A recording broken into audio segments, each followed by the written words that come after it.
Today we're gonna do the lucky spins for Zayda, and I'll give you a season update. And man, there's a lot going on in Call of Dragons that I'm really hyped for, and I will be making some videos about now that the fighting has died down. Call of Dragons, and also in my Rise of Kingdoms account. So let's do some spins, let's talk about some updates, and see if we get lucky.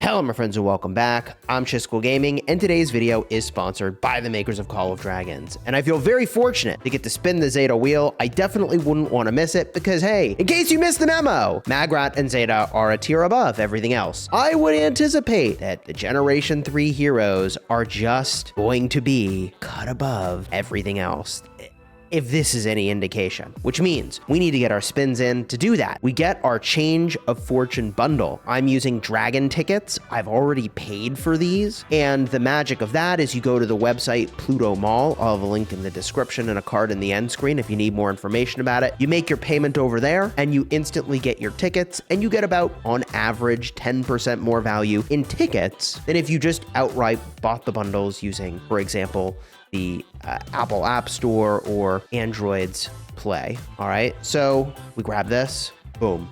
The bundles are in. I'm max spinning and then spending gems because I think if there's any one place that you're gonna spend in the game, it's gotta be this wheel. This is it. This is where the big value is. Now, I started this off without skipping, but maybe I should put skip back on because although I do enjoy watching the animations and having an opportunity to talk without staring at the results, I don't know, these days I'm feeling like after having done at least 100 wheels between Rise of Kingdoms and Call of Dragons and main accounts and alt accounts, and I could take it at a faster pace.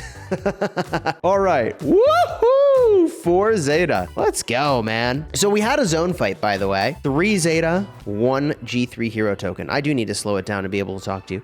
So we had a zone fight, kind of exciting. Got a 1v1 versus NASA. NASA's really awesome. Some of the folks that had betrayed us in the past. I mean, look, I'm ready to move on, but like we keep getting paired with these guys. So they joined with NASA for this season, and we battled them once again. I mean, I don't know, man.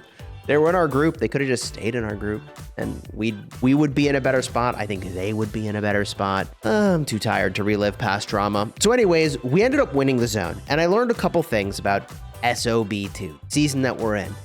And one of the things that I learned is that when you look at your options for policies, there is a policy that limits your hospital capacity, not a problem you normally have in this game, but gives you, I think it's like 50% resource cost reduction on your resource healing. Now, if you have a super contentious fight and you have the resources to heal, that is really valuable. And last season, that would have served me so insanely well. This season, it's not as intensive a fight. Full Zayda, very poggers. And so I'm wishing I had chosen the other policy, which is the one that would give you extra, it's like 25% extra resource cost reduction for healing, and it gives you like 50,000 elixir per day passive, which is like, that's nice, right? But the real problem I have is that now I can't lose a ton of power without needing to start healing, and I think in this season I could have got away without resource healing, is what I'm trying to say. I probably could get away without resource healing, which means like, it ends up being one of two options. Either I fight less, right? Or I spend resources that I might wish I had in a future season. So I could spend like $100 worth of gems maybe and reset my policies, but like, or I could just let it ride and see how it goes. And put the gems towards something else, which would benefit the account. So I think that's kind of where I'm at right now. Now, there are other things that I learned. One of those things is that with the amount of stamina recovery I was able to get, by virtue of picking, by the way, in part the policy that not only is making it so my hospital capacity is limited, but my resource cost is reduced dramatically, it also gives me more stamina. And there's a seasoned talent that gives you more stamina.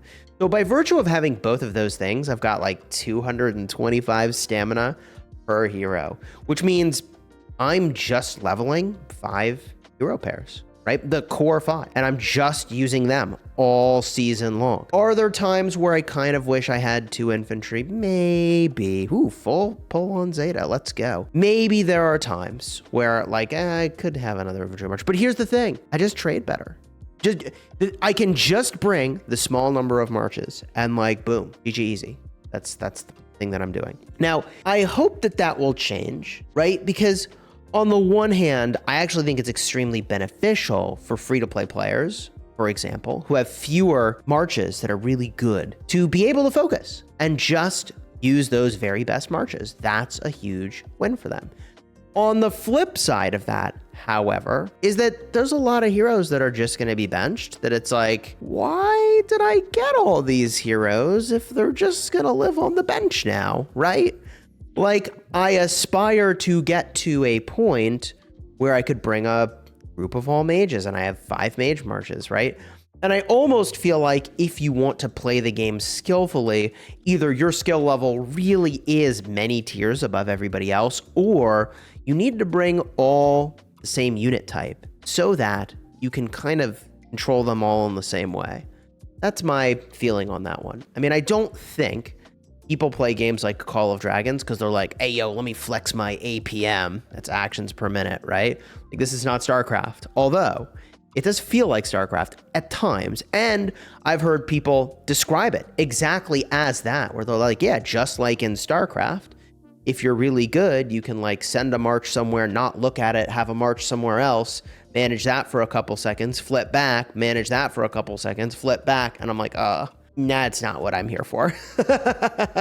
So what I'd like to do is get to a ball of all one troop type. Now, the way around that is long range warfare, which is what you're really going to want for Maggrat and Zayda to get, like, I would say between like 25 and 50% more merits than every other march that you're using.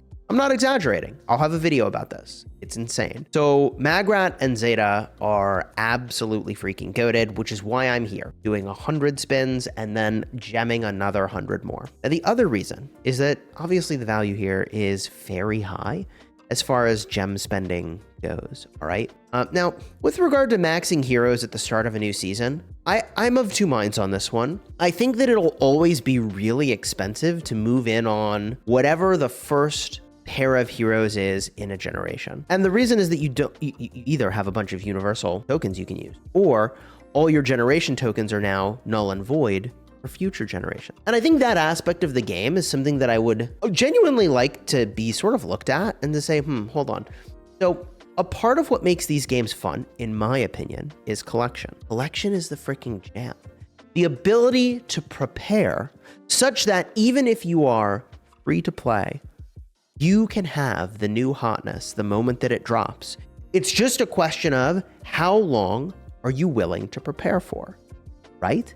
That's the way things work in Rise of Kingdoms, which I think people really like, is that, hey, look, you can actually have whatever you want in that game, but you can't have it all depending on your spend level. The more you spend, the more you have. The less you spend, the more you need to choose.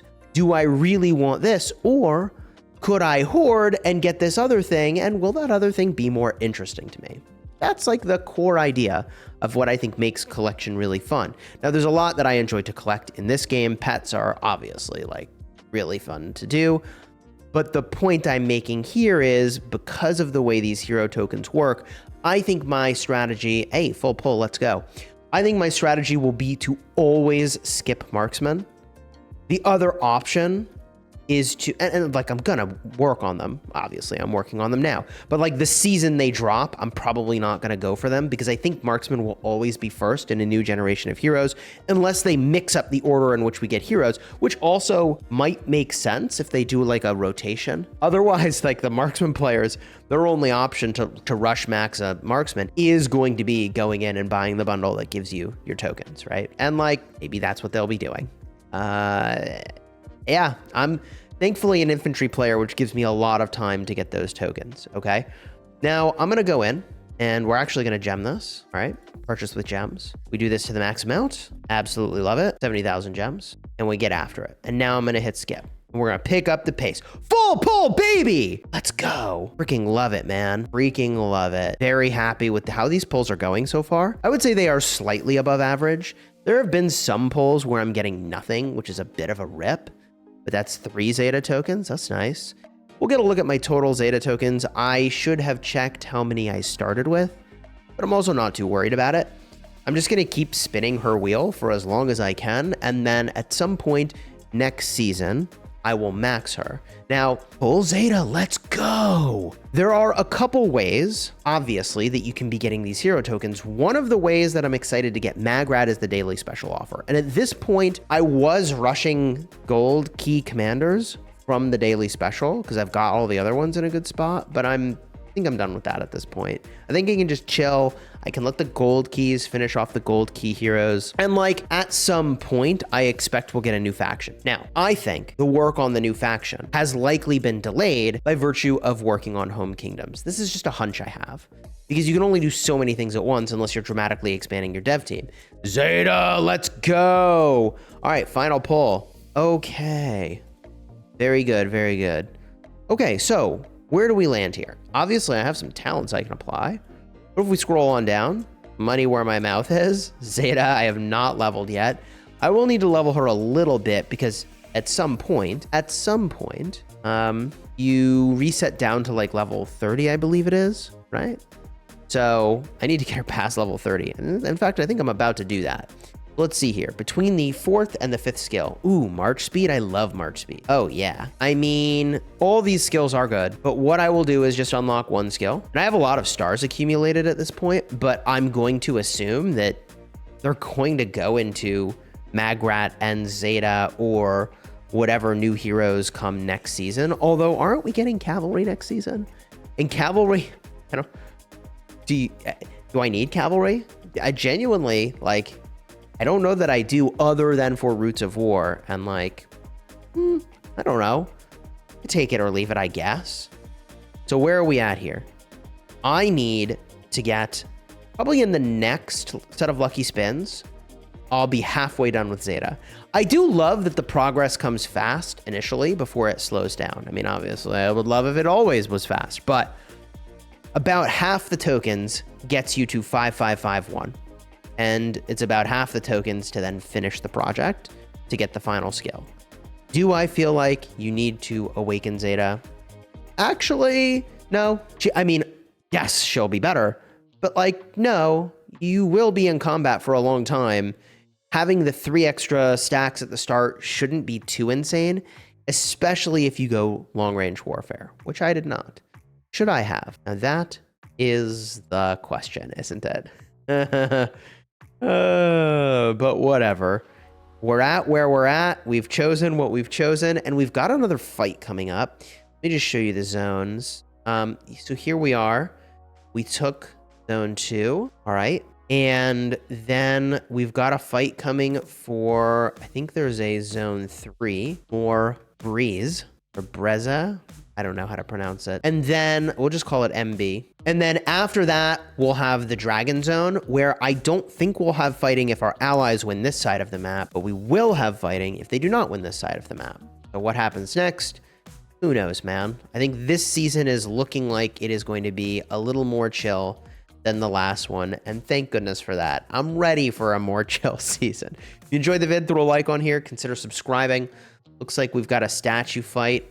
413 UTC. Evening statue fight tonight. Assuming that there is a fight, I guess we'll find out. Subscribe, and until next time, you have fun smashing your enemies.